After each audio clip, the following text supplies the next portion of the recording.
Sa ika-32 linggo ng karaniwang panahon at nalalapit na ang mga pagbasa na maririnig natin tungkol sa wakas ng sangkatauhan ng daigdig sapagkat ang lahat ng ito magugunaw ayon sa sinasabi ng banal na pagbasa.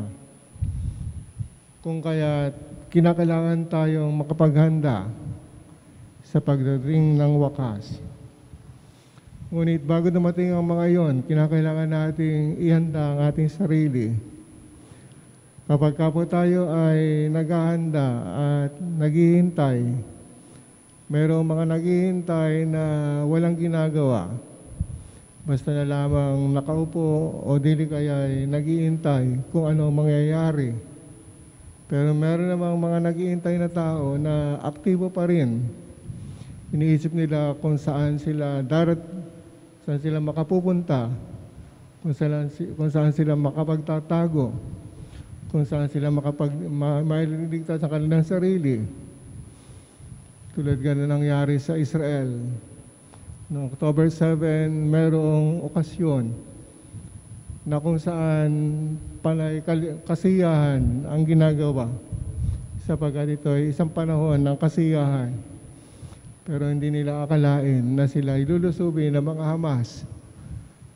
Sa isang iglap, 1,000 mahigit ang mga nangmatay na naroon sa ginagawang kasiyahan. Kung kaya't ito'y pinagsimula ng digmaan.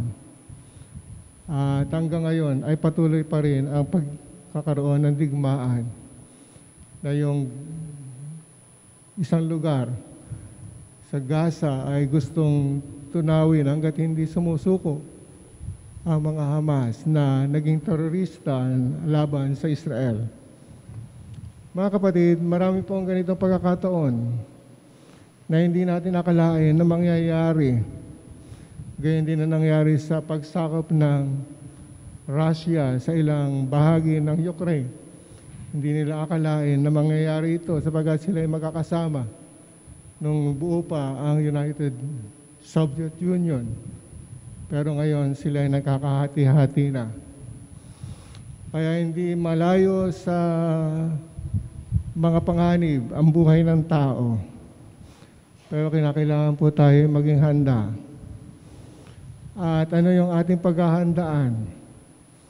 Sinasabi na dapat tayo maging aktibong handa sa pagdating ng anumang mga sakuna sa ating buhay. Ito'y may kalamidad na gawa ng tao o gawa ng kalikasan. Ang paghahanda ay kinakailangan laging nakatuon sa buhay ng tao.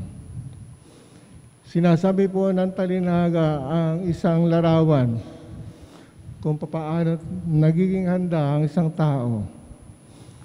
Sinasabi na mayroong 5 hangal na dalaga at 5 matatalino. Pag sinabi pong matatalino, ikaw ay isang maalam sa mga bagay-bagay. Alam mo yung tama at alam mo yung mali. Alam mo yung maganda at alam mo yung pangit.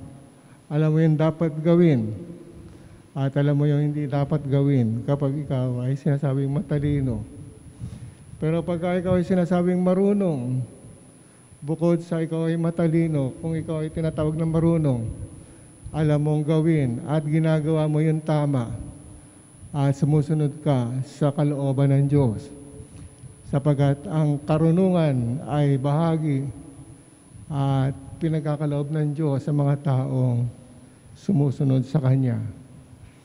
Pero pag sinabing ikaw ay hangal, bukod sa hindi mo alam yung dapat mong gawin, bukod sa hindi ka nakapaghahanda, bukod sa pinagwawalang bahala mo yung mga mangyayari, maaaring hindi ka makasama sa pagpasok doon sa kaharian ng Diyos sapagkat ang ginagawa mo ay kakulangan ng paghahanda at hindi ka naging alisto, hindi ka nagiging masunurin, hindi ka gumagawa ng tamang pagpili doon sa tama laban sa mali, kundi bagkus ang sinusunod mo ay ang sarili lamang.